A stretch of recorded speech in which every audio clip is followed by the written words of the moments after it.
galera, e vamos de mais um resumo semanal sobre o que aconteceu com a nossa economia durante essa semana. Então esse é mais um quadro por dentro da economia para você entender o que impactou o seu dinheiro, o que pode impactar os seus investimentos. Então já vamos começar falando aqui sobre um assunto bastante relevante não só pra gente, né, investidores do Brasil, como também investidores globais, que é o caso dos juros do Japão. Para quem não sabe, o Japão possui uma taxa de juros próxima de 0%. Só que, nesses últimos tempos, né, a gente está percebendo que o presidente do Banco Central está querendo aumentar essa taxa de juros. Inclusive, ele já fez isso. Na última reunião que eles tiveram lá, no caso aqui do Brasil, a gente tem a reunião do Copom, que aumenta a taxa de juros ou diminui. Eles que tomam essa decisão. Porém, lá eles têm também a parte que está responsável por isso, e eles fizeram uma reunião e decidiram aumentar a taxa deles para 0,75% ao ano, tá? Então, como você pode ver, eles têm uma taxa muito baixa de juros. E o que você precisa entender em relação a isso? Você tem que entender que muitas pessoas pegam dinheiro emprestado com o Japão a juros baixíssimos, ou seja, essas pessoas elas não vão pagar muita coisa para o banco. É igual você pegar um empréstimo, você precisa pagar os juros para o banco, né? Se você pegou emprestado, você tem que pagar. Só que, como no Japão os juros são muito baixos, as pessoas estão acostumadas a pegar dinheiro com ele, investir em outros países que têm juros maiores, ou seja, essas pessoas investem para ganhar rendimento com isso, já que é bem fácil conseguir essa discrepância para você lucrar com isso, né? Já que outros países têm juros bem maiores do que o do Japão, como por exemplo o Brasil, que tem juros na casa dos 15%, que é a nossa taxa Selic atual. Então, por que as pessoas iriam investir no Japão, sendo que elas podem pegar dinheiro com o Japão e investir em outros países onde eles te pagam mais, onde eles te dão mais retorno? Coisa que aqui no Brasil você recebe 15%, nos Estados Unidos, que é onde as pessoas geralmente mais investem, recebem em torno de 4%, porque é a taxa Selic deles lá, né? Então, essas pessoas investem em países onde tem um retorno maior para lucrar, para o seu dinheiro render mais. Mas aí o que acontece quando o Japão decide aumentar essa taxa básica de juros? Acontece que as pessoas, ao invés de tirar o seu dinheiro do Japão, elas vão começar a manter o seu dinheiro lá, porque não vai fazer muito sentido elas tirar apenas para ter um retorno ali de 1% a mais, porque pensa comigo, se o Japão aumentar a taxa deles para 2%, que é o que estão pretendendo, qual que vai ser a grande vantagem da população do Japão investir o seu dinheiro nos Estados Unidos para receber 3%, 4%, entende? Vai ter só apenas esse spread aí de 1%, 2% no máximo. Então, para eles, a população do Japão vai ser mais cômodo manter o seu dinheiro lá no Japão, porque aí eles vão receber mais do que eles recebiam antes, deixando o seu dinheiro lá, e com o risco do Japão. Ao invés deles tirarem o dinheiro e correr risco, vários outros tipos de risco que tem, né? Risco cambial, o risco de crédito de outro país. Para quem não sabe, por exemplo, o risco de crédito aqui do Brasil é muito maior do que o risco de crédito de outros países com juros mais controlados. Isso nos mostra que mesmo a economia do Japão sendo madura, ele está querendo utilizar esses estímulos fiscais para impulsionar a economia. Então as pessoas, ao invés de tirarem o seu dinheiro do Japão, elas vão preferir manter lá. Pensa comigo, um bilionário ou um milionário, essas pessoas não estão preocupadas em ganhar muito dinheiro, porque elas já enriqueceram. O foco é segurança. Então elas não vão tirar o seu dinheiro do Japão, já que os juros vão subir, elas vão receber mais rendimento com isso, para correr um risco maior investindo em outros países, assim como Estados Unidos, que tem risco cambial, né, quando elas fazem esse tipo de investimento fora. Por isso que é importante você entender esse jogo de mercado, o que acontece quando os juros de um país sobe, o que acontece com a economia de lá. Então, basicamente, o Japão vai começar a fomentar mais a economia de lá. As pessoas vão injetar mais dinheiro no Japão e não fora, coisa que antes elas não faziam. Tô falando sobre isso porque às vezes a gente não vê tantas notícias sobre outros países. Mas se você não sabe, o Japão é um dos países onde as pessoas mais pegam dinheiro emprestado, porque os juros são muito menores e ainda continuam sendo. Mesmo que o juros suba para 0,75% ou até mais, para casa dos 2%, vai ser um juros muito menor do que o Brasil, por exemplo. Então, muitos brasileiros, empresários, grandes empresas do Brasil pegam dinheiro do Japão emprestado, investem em outros locais, como por exemplo até mesmo no Brasil, investe em algum empreendimento daqui e depois devolve esse dinheiro para o Japão com um juros baixinho, né? Porque os juros de lá quando você pega um empréstimo é muito, mas muito menor. Então essa foi a primeira parte do vídeo. Agora vamos falar sobre o ouro, que é um outro assunto fundamental que a gente está percebendo algumas altas bastante relevantes que acende um alerta. Será que tem alguma crise por vir? Algo que a gente ainda não sabe? Porque muitos bilionários, inclusive bancos, estão fazendo mais reserva de ouro. Porque os bancos, eles usam o ouro, né, como reserva de valor, assim como nós investidores, pessoas físicas mesmo, podemos usar o ouro como uma reserva de valor. Só que para manter ouro em carteira é caro. Só que o ouro é uma estratégia muito, mas muito utilizada por bilionários. Então, quem tem muito dinheiro não pode deixar de ter, nem que seja ali 5% da sua carteira, 1% de tudo que você tem do seu patrimônio investido em ouro. O ideal é ter 5% da sua carteira total investida em reserva de valor, assim como ouro, Bitcoin. Então, se você chegou nesse patamar, aí você pode dizer que você está preparado caso você precise usar esse dinheiro para se mudar de país, fazer alguma movimentação em momento de crise. E o que a gente entende com isso, o que você precisa entender, é que pode estar acontecendo alguma coisa aí que a gente não sabe, inclusive crises pode estar por vir, porque na pandemia, em 2008, o ouro também subiu. Só que cada crise é diferente, então o ouro ele também sofre impactos diferentes. Porque quando acontece momentos de crise, as pessoas geralmente elas querem o dinheiro líquido, então elas vão vender ouro, vão vender aquele ativo que elas tem reserva de valor para se proteger. Mas por que a gente pode suspeitar de que está vindo uma crise só porque o ouro está subindo? É basicamente porque o ouro é uma reserva de valor, como eu acabei de dizer. E quando as pessoas começam a investir em algo que é reserva de valor, significa que elas não estão investindo tanto em dólar ou em alguma outra moeda fiduciária. Porque o dólar é uma moeda forte, mas então se as pessoas estão aumentando as suas reservas de valor, colocando mais em ouro do que em dólar, é porque elas estão querendo mais segurança ainda. E por isso que o ouro começa a subir muito, né? Justamente porque mais pessoas estão procurando. É aquela questão, né? De oferta e demanda. Por isso que o ouro também é um metal que não depende de governo, não depende de banco ou de empresa. Ele vale o que ele vale porque ele é escasso e as pessoas buscam por ele. Quanto mais escasso aquele ativo é, mais valioso ele se torna. Por isso a gente pode dizer que uma crise pode estar por vir. Porque quando o ouro sobe assim e bancos estão investindo mais em ouro do que nos próprios títulos públicos, é porque as pessoas estão querendo mais segurança. Pode ter alguma coisa por trás aí que ainda não estamos sabendo, algo que a gente tem que se preparar. E você, como investidor, pessoa física, você tem que pensar assim: em algum momento você vai ter que ter reserva de valor, mas vamos dizer que você tem 15 mil reais aí de patrimônio e está pensando em investir em ouro, por exemplo. Será que realmente é isso que vai ser um valor bem relevante em caso de crise? Será que você não precisa se preocupar em aumentar mais esse patrimônio para depois você pensar em investir em ouro?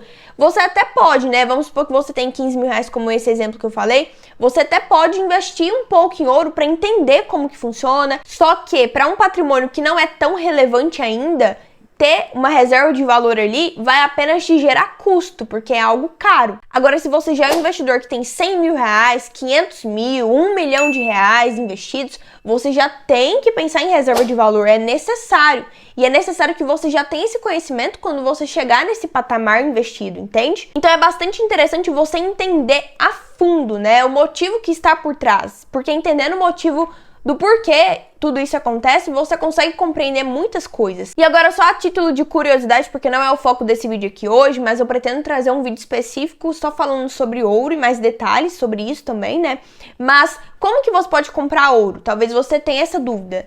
Você pode comprar ouro em barra física, caso você tenha valor, né, para investir em barra, e também caso você queira arcar com os custos disso, e também ter ele de forma mais segura na sua casa ou até mesmo no banco. E para você comprar dessa forma, você consegue por meio de sites até mesmo como Ouro Minas, que é um site brasileiro, e aí você compra a quantidade de ouro que você quer e ele chega na sua casa. Dependendo da quantidade, chega até mesmo de carro forte. Só que daí você vai ter que arcar com os custos para manter esse ouro, porque se você tá querendo uma segurança maior, acredito eu que você não vai deixar ele guardado na sua casa, dependendo da quantidade, né? Porque eu sei que tem ricos que compram ouro em barra E aí eles vão deixar onde? No banco. Por isso que o custo não é tão barato. O banco ele vai te cobrar ali uma taxa, né? Outra forma de você comprar ouro, que são as mais acessíveis, é por meio de ETFs e também fundos de investimento. Você pode comprar então ETFs internacionais, daí nesse caso você pode abrir uma conta internacional, uma conta lá fora,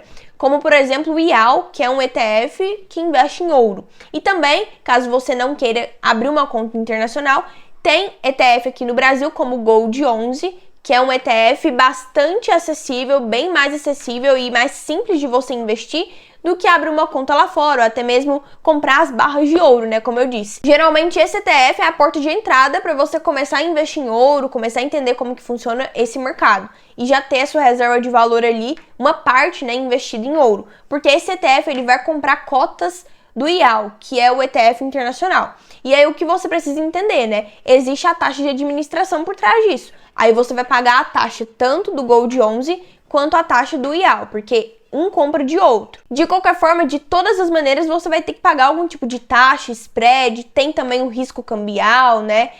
Quando você está comprando esses ETFs. Tudo isso você tem que levar em consideração, por isso que eu falei que eu posso trazer um outro vídeo mais específico sobre ouro, para você entender todos esses detalhes. Agora vamos falar sobre um assunto que é mais Brasil aqui, né? Focado em Brasil, que no caso é a polêmica da Havaianas. Ah, Isadora, mas o que eu tenho a ver com isso? Por que eu preciso entender sobre isso?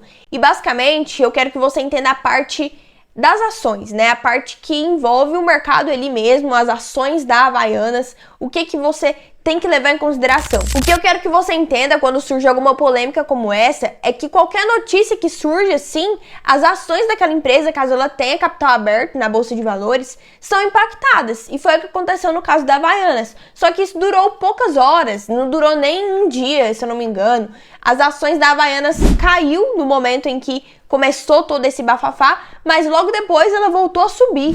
Então o que você tem que entender é que qualquer notícia que surge no mercado já é motivo das pessoas venderem as ações, ou comprarem, ou fazer sei lá o que, fazer alguma movimentação. E você não tem que tomar decisões de curto prazo assim, decisões por emoção, decisões apenas pelo que está acontecendo. No caso da Havaianas, eu não acho que seja uma boa empresa para investir. Não é um setor que vai ser relevante na sua carteira e nem um setor fundamental. Porque é muito instável esse setor da Havaianas, né? Setor de calçados. Quando a gente vai analisar as ações em sites como o próprio BTG Pactual, o site research deles, né? A casa de análise, a gente percebe que eles não recomendam compra das ações de Alpargatas, das ações da Havaianas. Então, primeiro, que esse não é um setor estável para as pessoas investirem. Agora, segundo, se elas tiverem ações em carteira e acharem, né, que são ações fundamentais para sua carteira, elas não deveriam se preocupar com essas notícias, com esses bafafás aí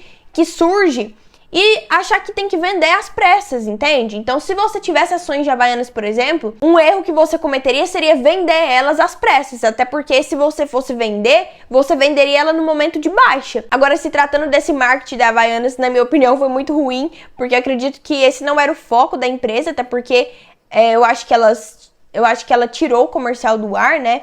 Porque se ela tirou o comercial do ar, é porque a empresa de marketing deles ali erraram, não sei o que aconteceu. Se eles dividirem o público, eles vão ter menos vendas, menos faturamento, então acredito que não era o foco deles, porque se eles querem vender mais, eles não estariam focando em dividir o público deles. Ainda mais contratando uma atriz, uma personagem para fazer a propaganda, que a gente sabe muito bem qual é o posicionamento dela em relação à política. Agora, se esse era o objetivo de fato, dividir o público, eles conseguiram. Mas para uma empresa que está pensando em vender, em faturar mais, aí acredito que não é essa a melhor forma de fazer um marketing, né?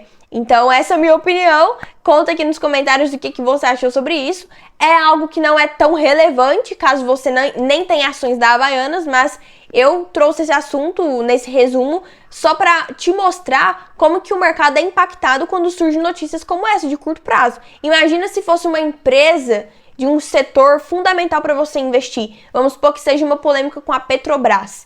Grande parte dos investidores tem Petrobras em carteira. Se eles fossem levar em consideração essas polêmicas de curto prazo, eles venderiam às pressas as ações, ficariam sem as ações de Petrobras por conta disso, né? Coisa que no longo prazo, para um investidor de longo prazo, o que ele está pensando é em dividendos, em crescimento daquela empresa, se de fato aquela empresa tem um potencial relevante na sua carteira. Agora, no caso de Havaianas, não descarta, né? Isso que eu falei, mas eu trouxe isso para você ter essa noção aí de que as notícias sempre estão aqui a todo momento e elas vão impactar a sua carteira se você deixar ser influenciado por elas. Agora, pra gente finalizar esse vídeo, vamos falar também sobre um assunto que incomodou bastante gente. A gente viu em notícias que o Alexandre de Moraes chegou a ligar 6 vezes pro Gabriel Galípolo para rever sobre a liquidação do Banco Master. Gabriel Galípolo é o presidente do Banco Central e, para quem não sabe, o Banco Central ele tem autonomia. Ele é independente. Então, o Gabriel Galípolo ele manteve a sua palavra. A gente percebe que até então não houve nenhuma mudança em relação a essa questão da liquidação do Banco Master. Muito pelo contrário, tudo que aconteceu com o Banco Master, a gente percebe que houve, de fato, coisas erradas por trás, sujeira por trás. Além disso, o FGC teve que arcar com esse prejuízo, coisa que o FGC não é um fundo infinito, como eu já falei em vídeos aqui. Então, se algum outro banco quebrasse junto com o Banco Master, olha o risco sistêmico que a gente corre. E aí, como que o cara vem dizer, né, o ministro do TCU, o Alexandre de Moraes, vem dizer que liquidou o Banco Master de forma precipitada, sem ter um risco concreto, sistêmico de fato. Ah, galera, pelo amor de Deus, ainda bem que o Gabriel Galípolo tem autonomia, o Banco Central é uma entidade que tem autonomia, então ele foi bem firme com a sua palavra, ele ainda está se mostrando uma pessoa bem firme em relação a isso, não mudou de ideia até então, né? Se surgir mais alguma notícia em relação a isso, eu venho dizer. Esse foi mais um resumo semanal por dentro da economia. Essas foram as principais notícias que você precisa entender. São coisas que impactam o longo prazo, inclusive o ouro, essa questão dos juros altos lá no Japão. Juros altos, né? Pra gente aqui não é nada alto, porque o Brasil tem os juros nas alturas. Mas eu acredito que você tenha entendido, eu espero que eu tenha falado de forma didática. Deixe aqui nos comentários as suas dúvidas se você tiver ficado com alguma. Não se esqueça de se inscrever nesse canal e deixar o seu like caso esse vídeo tenha te agregado. Meu nome é Isadora Cecília e esse é meu canal Eu Tô Rica. Aqui tem tudo sobre finanças, menos a desculpa. Te vejo no próximo vídeo. Tchau!